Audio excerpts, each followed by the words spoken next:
Warm, flat champagne perfectly matched the sickening drop in my gut when my new son-in-law cornered me by the melting ice sculpture. Smelling sharply of spearmint and aggressive entitlement, he leaned close to whisper that I was a worthless relic.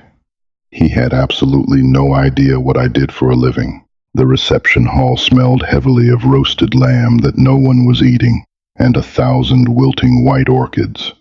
It was the kind of forced, sterile opulence that makes you afraid to breathe too deeply. I stood near the edge of the dance floor, my fingers tugging at the starched collar of a rented tuxedo that was already biting a red line into my neck.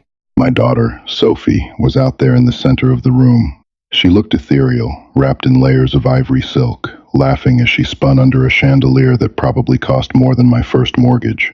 I felt that heavy, familiar ache in my chest, a mixture of profound, overwhelming love and the sudden, terrifying realization that I couldn't protect her anymore. I'd spent my entire life trying to build a safe world for her. After her mother died, it was just the two of us. We lived in a cramped, drafty house that always smelled faintly of heating oil. But we made it work. Now, she was marrying into the kind of money that didn't just speak. It whispered and expected you to lean in. Bryce's family occupied the prime tables. They were venture capitalists, real estate developers, people who wore bespoke suits that draped effortlessly over their shoulders. I was a 60-year-old senior compliance auditor for the Regional Port Authority. My hands were permanently calloused from 30 years of gripping clipboards on freezing docks, and my suit, despite the tailor's best efforts, looked exactly like what it was, a costume. I walked toward the men's room to get a moment of quiet. The bass from the DJ's speakers was vibrating up through the soles of my cheap leather shoes, making my teeth ache. I pushed open the heavy oak door of the restroom, expecting the blessed relief of silence. Instead, I found Bryce. He was standing at the marble sink, a perfect picture of modern, aggressive success. His tuxedo was midnight blue, tailored to within a millimeter of his life. He was leaning over the basin, dabbing at a tiny spot of spilled wine on his cuff with a damp paper towel. Standing next to him was Trent, his best man, another carbon copy of Tech Bro entitlement. I stepped up to the adjacent sink, turning on the gold-plated faucet. The water was instantly, perfectly warm. "Great party, Bryce," I said. My voice sounded thin, echoing off the imported tiles. "You boys really pulled out all the stops." Bryce didn't look up immediately. He finished dabbing his cuff, threw the paper towel toward the brass trash can, and missed. He didn't bend down to pick it up. He just looked at me through the mirror. His eyes, usually a charming, crinkling blue when Sophie was around, were flat and entirely dead. "Henry," he said. He didn't call me Dad. He never did. Trent smirked, slapped Bryce on the shoulder, and walked out, letting the heavy oak door click shut behind him. The sudden quiet in the bathroom felt heavy, like the air right before a thunderstorm. I reached down, picked up the damp paper towel, and dropped it into the bin. "Just wanted to say," I started, trying to find that paternal warmth, trying to ignore the instinct that told me this boy was a shark. "I know we haven't always seen eye to eye, but I appreciate how you look at her. Just remember that marriage is about the long haul. It's the daily work." Bryce turned off the water. He pulled a fresh, thick linen towel from a stack, dried his hands slowly, and tossed it onto the counter. He turned to face me. He was 4 inches taller, and he used every bit of it to look down at my face. "Let's drop the folksy blue-collar wisdom, Henry," Bryce said. His voice was low, devoid of any anger. It was purely transactional. I smiled through the rehearsal dinner. "I let you give that rambling, pathetic toast, but let's be very clear about how things work from here on out." My stomach dropped. A cold prickle of sweat broke out across my shoulder blades. "Excuse me?" "You're a port worker," Bryce said, leaning in. He smelled sharply of spearmint and expensive cedarwood cologne. "You punch a clock. You live in a house that smells like wet dog and cheap coffee. You have nothing to offer us. Sophie is in my world now." I stood frozen. I wanted to grab him by his silk lapels and slam his pristine jaw into the marble counter.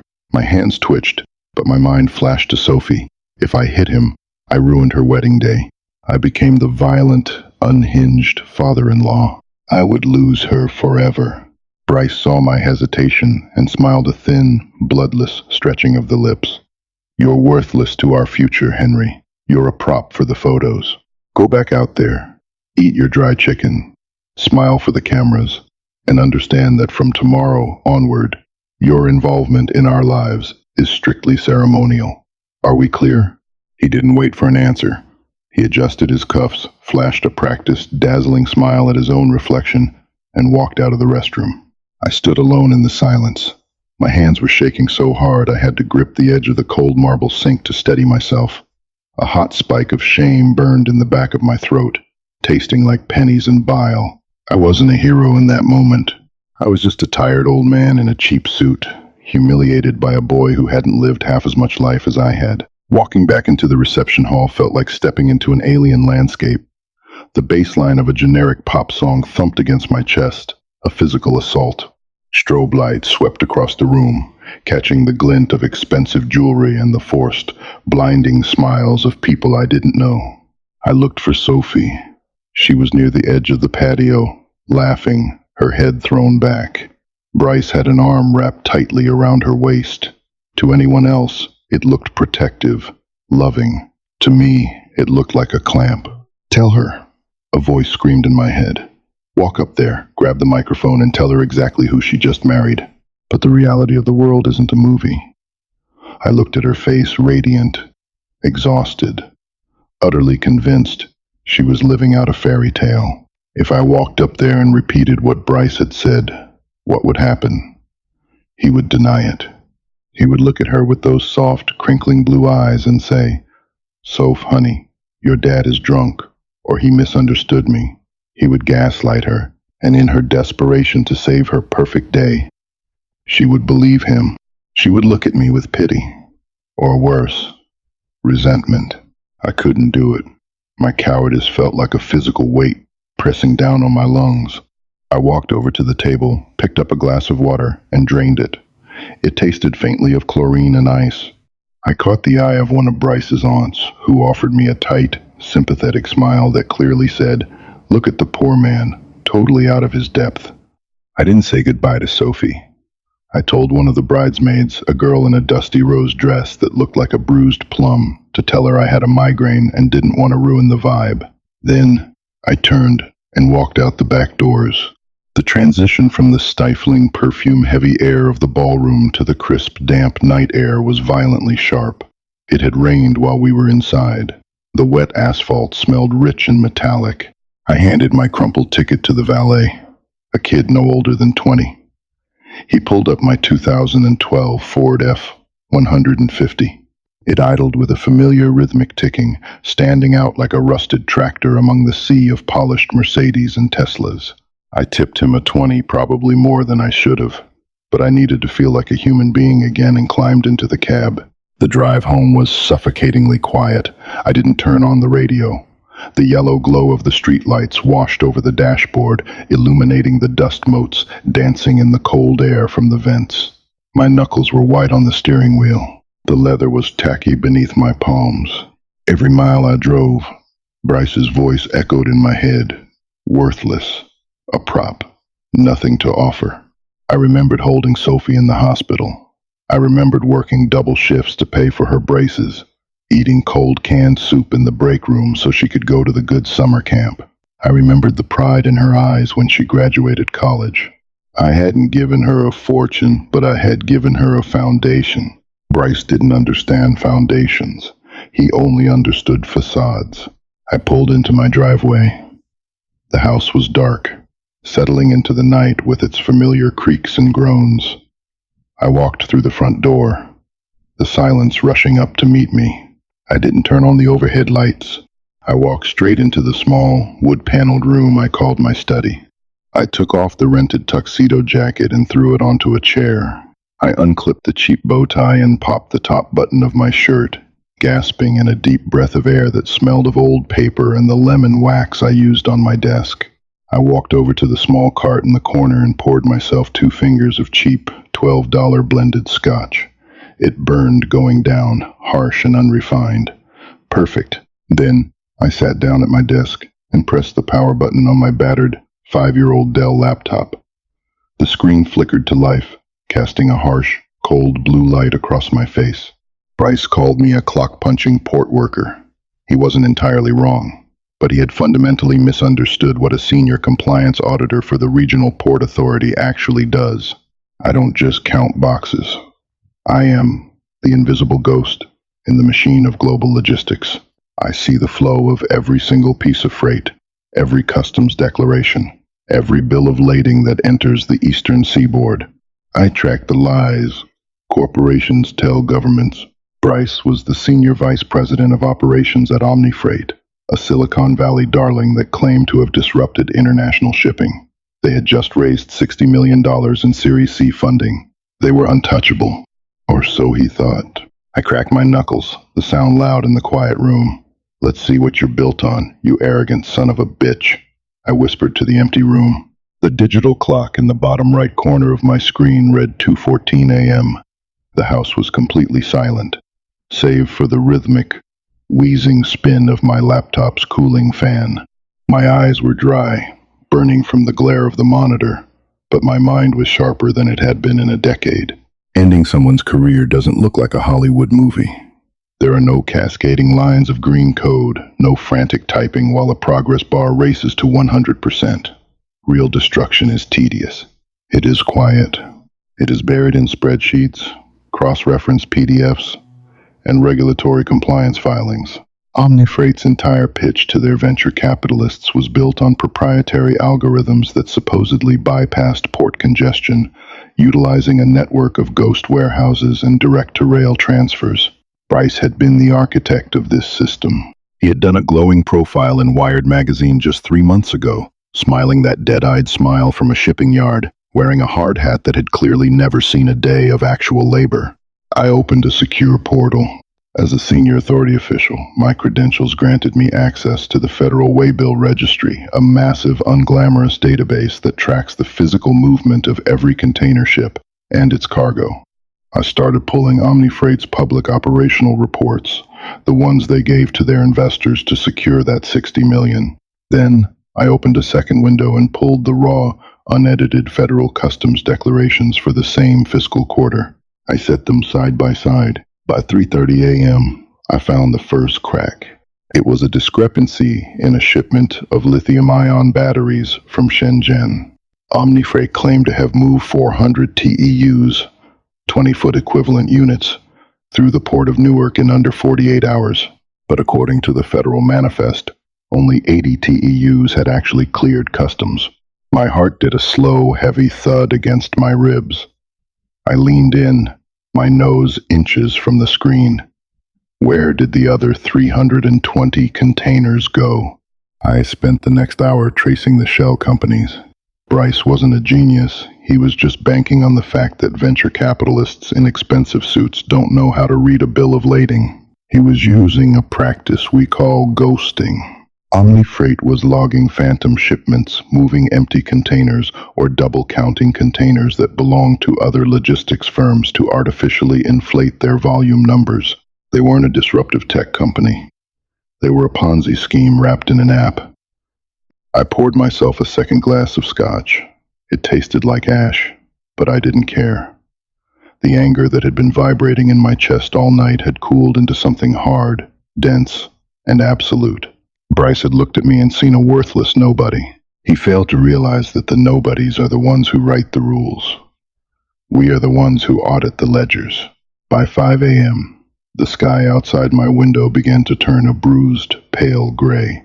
The birds started their morning chatter, a sharp contrast to the financial slaughter I was orchestrating. I had compiled 22 pages of undeniable, hard evidence. I had the shipping manifests. I had the falsified customs declarations. I had the signatures, Bryce's signatures, authorizing the phantom freight. It was wire fraud. It was defrauding investors. It was a federal crime. I leaned back in my chair, the joints popping in protest. My back ached, a dull throb at the base of my spine. I looked at the PDF I had just compiled on my desktop. I named it OmniFreight Discrepancy, audit, final, PDF. I could have taken it to my boss at the Port Authority, but that would take months of bureaucratic red tape. Bryce would hire expensive lawyers. He would spin it. He would drag it out, and in the meantime, he would make Sophie's life a living hell behind closed doors. No, this required a surgical strike. I opened my email. I didn't draft a message to the authorities. Instead, I searched the public filings of OmniFreight's lead investors. I found the direct email address for the managing partner of the venture capital firm that had just handed Bryce $60 million. I attached the PDF. I left the subject line blank. In the body of the email, I typed 3 sentences. Your recent Series C valuation of OmniFreight is based on fraudulent volume metrics. Attached is the federal audit cross-referencing their public claims against actual port manifests. You have 72 hours to quietly withdraw your funding before this packet is submitted to the SEC. I didn't sign it. I didn't need to. The data spoke for itself. I hovered my mouse over the send button. My hand hesitated. I thought of Sophie, waking up in a luxury hotel suite right now, turning over to see the man she loved. I was about to detonate a bomb underneath her entire life. It was a terrifying, gut-wrenching contradiction. To save my daughter, I had to break her heart. I closed my eyes, remembering the cold, dead look in Bryce's eyes in that bathroom. You're worthless to our future, Henry. I opened my eyes. I clicked send. Monday morning arrived with the bitter, familiar scent of diesel exhaust and low-tide decay. My alarm went off at 4:30, a brutal mechanical buzz that I slapped silent before it could wake the neighbor's dog. My bones ached. A deep, pervasive exhaustion had settled into the marrow of my spine, the kind of heavy fatigue that comes not just from a lack of sleep, but from a profound, terrifying adrenaline crash. I drank a cup of instant coffee that tasted like copper and old burnt soil. I put on my steel-toed boots. I tied the frayed laces with stiff, methodical fingers, staring blankly at the scuffed leather. I drove to the port in the pitch-black morning. The eastern sky was just beginning to bruise a dull purple over the Atlantic. The massive steel gantry cranes stood like skeletal iron giants against the horizon. This was my world. It was loud, it was freezing, and it was entirely unforgiving. A swinging container doesn't care about your venture capital backing. A snapped mooring line doesn't negotiate. Out here, gravity and mass were the only laws that mattered. I clocked in at 5:15. The break room smelled of stale donuts and damp wool. My supervisor, a heavy-set man named Greg with a permanent scowl and a bad knee, tossed a clipboard onto the scarred Formica table. Terminal 4 is a mess today, Henry. 3 ships backed up. Get down there and sort the manifests. Customs is breathing down my neck about the agricultural imports. I nodded, taking the clipboard. The familiar weight of the aluminum in my hand was grounding. I needed the routine. I needed the numb, repetitive rhythm of checking seal numbers against bill of ladings to keep my mind from spiraling out into the void of what I had done. For 48 hours, there had been absolute silence.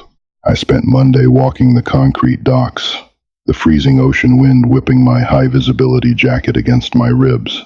I counted containers. I checked seals. I logged the data. Every time my phone vibrated in my pocket, my heart seized, hammering a frantic, violent rhythm against my sternum. I expected a call from the police. I expected an unhinged scream from Bryce. I expected a sobbing, devastated call from Sophie, who was supposed to be in a glass-bottom bungalow in Bora Bora by now. But there was nothing, just the endless, grinding noise of the port, the crash of steel on steel, the bellow of ship horns, the hiss of hydraulic brakes. By Tuesday afternoon, a sickening, cynical realization began to creep into the back of my mind. The silence wasn't a delay. It was a cover-up.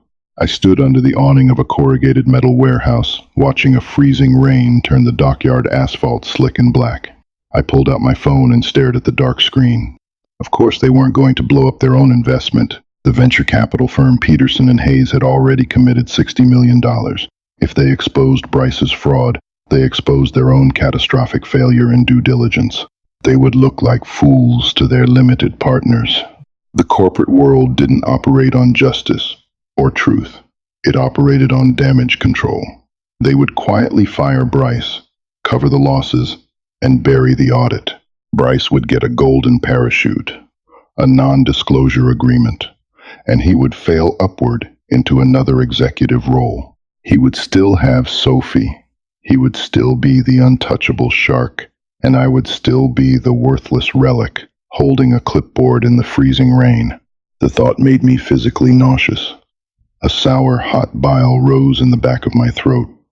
I had risked my pension, my federal clearance, and my relationship with my daughter. And for what? To give a billionaire a mild headache. My hands shook as I gripped the cold aluminum of my clipboard. I had been naive. I had played a blue-collar game of checkers while they were playing institutional chess. I went home Tuesday night feeling utterly defeated. The house was too quiet. The floorboards creaked under my boots, sounding like mocking laughter. I didn't eat dinner. I sat in my armchair in the dark living room, staring at the dust motes floating in the dim light of the street lamp outside. I imagined Sophie on a white sand beach, smiling at a man who was actively building a mountain of lies beneath her feet. I had failed to protect her. I had tried to be the invisible ghost in the machine, and I had simply been erased. Then came Wednesday, the 72nd hour. I was in the port office, sitting under the harsh, flickering fluorescent lights, typing up a hazardous materials report. It was 10:40 in the morning. My coworker, a kid named Collins, who spent more time day trading crypto on his phone than checking manifests, suddenly let out a low, sharp whistle. "Holy hell," Collins muttered, leaning closer to his monitor. "Hey, Henry, didn't your kid just marry a guy from Omnifreight?" My fingers froze over the keyboard. The cheap plastic keys felt suddenly sharp against my skin. The air in the room seemed to vanish. "Yes," I said. My voice sounded hollow, like it was coming from the end of a long tunnel. "Why?" "They just got raided," Collins said, turning his monitor toward me. I stood up, my knees popped. I walked around the desk, my boots heavy on the linoleum floor. The screen was open to a major financial news network. There was a live helicopter shot of Omnifreight's sleek, glass-fronted headquarters in Silicon Valley. Federal agents in dark windbreakers were carrying out cardboard boxes and hard drives. The headline running along the bottom ticker was a bright, violent red. SEC and FBI raid Omnifreight HQ. CEO and SVP of operations implicated in massive wire fraud and phantom shipping ring. Trading halted. I stared at the screen. The helicopter camera zoomed in. I saw a man in a tailored midnight blue suit, the exact color of the tuxedo Bryce had worn when he told me I was worthless, being escorted out of the glass doors by 2 agents. His hands were zip-tied in front of him. His head was down. The aggressive, arrogant posture was completely gone. He looked small. He looked pathetic. Peterson and Hayes hadn't buried it. The venture capital firm hadn't protected him. They had done the exact opposite. Realizing the evidence I provided was ironclad, federal, and completely verifiable, they had panicked. To save themselves from being charged as co-conspirators in a federal wire fraud scheme, they had taken my audit straight to the Securities and Exchange Commission, claiming they had just discovered the discrepancies themselves. They threw Bryce to the wolves to save their own skin. "Man, that's brutal," Collins said, shaking his head, oblivious to the fact that the architect of the destruction was standing 2 feet away from him. "Your daughter must be freaking out. Weren't they on their honeymoon?" My phone rang. The sound cut through the stuffy office air like a siren. I pulled it from my pocket. The screen flashed with Sophie's name. I looked at the television screen. I looked at the phone in my hand.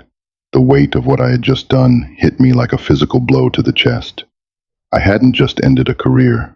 I had detonated a bomb in the center of my daughter's life. I had destroyed her marriage before the ink on the certificate was even dry. "I need to take this," I told Collins, my voice tight.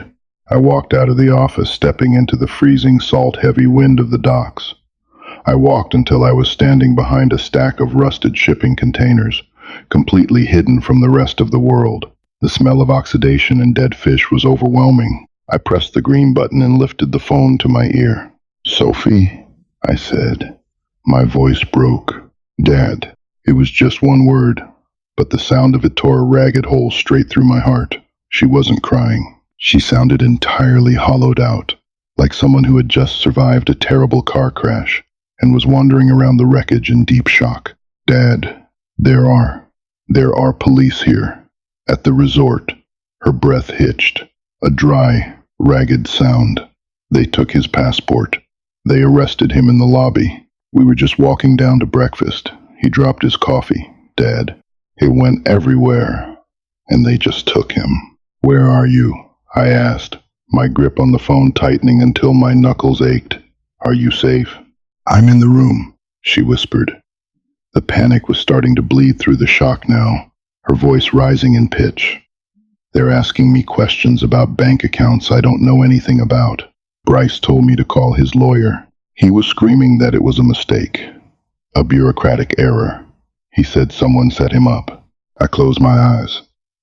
The cold wind bit at my face, stinging my cheeks.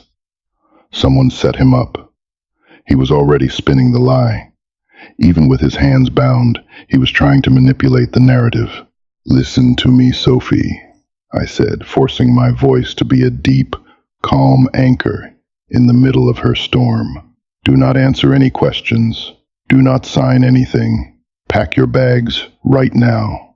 I am booking you a flight to Los Angeles, and then a connection straight home. You are leaving today. But Bryce cannot be helped right now, sweetheart, I interrupted.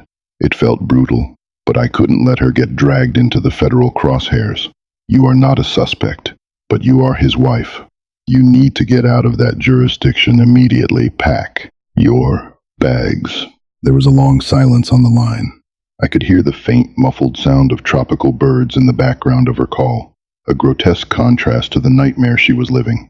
Okay, she finally whispered. Then, the dam broke. A sob tore out of her throat, a terrible, agonizing sound of pure grief. Dad, I don't understand. What is happening? He's a good person. He's a good man. I stood leaning against the rusted steel wall of the shipping container, staring out at the gray, churning water of the Atlantic. I pressed my forehead against the cold metal, feeling like the worst monster in the world. I had done this. I had built the trap, and I had pulled the lever. I know, baby. I lied, the words tasting like ash in my mouth. I know. Just come home. 72 hours after I hit send on that email, my daughter was sitting on my worn plaid living room sofa, staring blankly at a mug of chamomile tea that had gone entirely cold. She was wearing an oversized gray sweatpant and one of my old flannel shirts. The radiant, ethereal bride from 5 days ago was completely gone. Her skin was pale, her eyes heavily shadowed with exhaustion, the rims red and raw from crying across 3 different time zones. The house was suffocatingly quiet. The faint hum of the refrigerator in the kitchen felt amplified, beating like a slow pulse. Outside, the street lights cast long, yellow shadows across the damp pavement. I sat in the armchair opposite her, my elbows resting on my knees, hands clasped together. I hadn't slept in 3 days. My eyes burned, and my chest felt tight, constricted by a massive, unbearable knot of guilt. The news had been relentless. Omni Freight was completely bankrupt. The $60 million in funding had been frozen by the federal government. Bryce was currently sitting in a federal detention center in California, denied bail because he was deemed a flight risk with offshore accounts. The media had a field day. Wired magazine quickly deleted their glowing profile. He wasn't a tech visionary anymore. He was just another arrogant fraud who thought the rules didn't apply to him. His lawyer called me from a burner phone, Sophie said softly, breaking the silence. She didn't look up from the mug. Her voice was raspy. He wanted me to mortgage this house to help pay for the legal retainer. My head snapped up.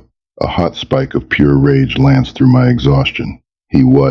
He said it was a temporary cash flow problem, Sophie continued, her voice devoid of any emotion. It was the terrifying monotone of a broken heart. He said someone at the Port Authority intentionally fed the SEC falsified documents to frame him. He said he was targeted because he was disrupting the old guard. I froze. The rage vanished. replaced by an icy, paralyzing dread. Bryce didn't know it was me. He couldn't. The email was anonymous, the federal access logs encrypted and buried under layers of government security protocols. He just knew it came from the port. He was throwing darts in the dark, desperately trying to find a scapegoat. "And what did you say?" I asked, my voice barely a whisper. Sophie finally looked up at me. Her eyes, normally a bright, vibrant hazel, were flat and exhausted. I told him no. I let out a breath I didn't realize I was holding. "I loved him, Dad," she said, a fresh tear spilling over her lower lash line, cutting a track down her pale cheek. "I really did. I thought he was brilliant. I thought he was building something that mattered. But when they arrested him, when I saw him screaming at that federal agent in the lobby, cursing at him, calling him a worthless peon, she stopped, taking a ragged breath. He looked so ugly. I realized I didn't actually know the man I married. I just knew the pitch he sold me." She looked down at her hands. The diamond engagement ring and the platinum wedding band were gone. Just a faint, pale indentation remained on her finger. "Did you ever see it?" she asked softly. "Did you ever see who he really was?" The question hung in the air, heavy and loaded. It was the moment of absolute truth. I could lie. I could play the ignorant, supportive father. I could say, "No, honey, he fooled us all." It would be the easy way out. It would absolve me of any responsibility for her current pain. But looking at my daughter, shattered and sitting in my living room, I realized that protecting her wasn't just about keeping her safe from sharks like Bryce. It was about respecting her enough to tell her the truth, no matter how much it hurt. I leaned back in the armchair, the old springs groaning beneath my weight. I looked at my calloused hands, the dirt from the docks permanently ingrained in the creases of my knuckles. At the reception, I started, my voice gravelly. I went to the restroom. Bryce was in there. Sophie blinked, wiping the tear from her cheek with the back of her hand. She waited. I tried to give him some fatherly advice. I continued, a bitter, cynical smile pulling at the corner of my mouth, about the long haul of marriage. He didn't want to hear it. He told me to drop the blue-collar wisdom. He told me that I was a worthless prop for the photos. He said I had nothing to offer your future, and that from the wedding day onward, my involvement in your lives was going to be strictly ceremonial. Sophie's breath hitched. Her eyes widened, the shock pulling her out of her hollowed state. "He said that to you? To your face?" I nodded slowly. "He told me he tolerated my toast. He told me I was nothing. He smelled like spearmint and cedarwood, and he looked at me like I was a piece of trash stuck to the bottom of his shoe." Sophie stared at me, her mind clearly racing, piecing together the timeline, the wedding, the reception, my sudden departure, the raid just 3 days later. She wasn't stupid. She had my analytical mind. I saw the exact second the realization hit her. The color drained completely from her face. Her lips parted slightly. "Dad," she breathed, the word trembling in the quiet room. "The port, the audit that the news keeps talking about, the anonymous whistleblower who triggered the SEC raid." I didn't say anything. I just sat there, letting the heavy, suffocating silence answer for me. I didn't puff out my chest. I didn't feel heroic. I felt like a tired, aging man who had just used a sledgehammer to kill a mosquito on his daughter's arm, breaking her bone in the process. "You did it," she whispered. It wasn't an accusation, but it wasn't a celebration either. It was just a raw, staggering statement of fact. "He called you worthless, so you burned his entire life to the ground." I looked at the federal ledgers, Sophie, I said, my voice thick with emotion. I leaned forward, resting my elbows on my knees, looking desperately into her eyes. I didn't invent the fraud. I didn't frame him. The lies were already there. He was building a house of cards, and he was dragging you inside it. If I had waited, if I had let the government find it on their own in 2 years, you would have been pregnant. Your name would have been on the bank accounts. You would have gone down with him. I swallowed hard, fighting the lump in my throat. I couldn't let him do that to you. I couldn't. Sophie stared at me for a long, agonizing minute. The tension in the room was so thick it felt difficult to breathe. I waited for the anger. I waited for her to scream at me, to tell me I had ruined her life, to call me a vindictive, controlling monster. I braced myself for the rejection. I deserved it. Slowly, she set the cold mug of tea down on the coffee table. The ceramic clinked sharply against the wood. She stood up. She walked across the small space between us. I stayed perfectly still. Sophie dropped to her knees in front of my chair. She wrapped her arms around my waist, buried her face in my chest, and began to sob. It wasn't the quiet, shocked weeping from the phone call. It was deep, heaving, guttural sobs, the kind of crying that cleans out the very bottom of the soul. I wrapped my arms around her shaking shoulders. I pressed my face into the crown of her hair. It smelled faintly of expensive hotel shampoo and stale airplane air. I held her as tightly as I could, the way I used to when she was 7 years old, and had scraped her knee on the pavement outside. "I'm sorry," I whispered into her hair, tears finally spilling hot and fast down my own cheeks, soaking into the collar of my shirt. "I'm so sorry, baby. I'm sorry it hurt. I'm sorry." "He was going to take me away from you," she cried, her voice muffled against my chest. Her fingers dug into the fabric of my flannel shirt, gripping me like a lifeline. "He was going to cut you out." "He tried," I said softly, the rough timbre of my voice vibrating in my chest. I rubbed my calloused hand up and down her back. "He tried, Sophie, but he didn't know what I do for a living." We sat on the floor of that drafty, quiet house for a long time.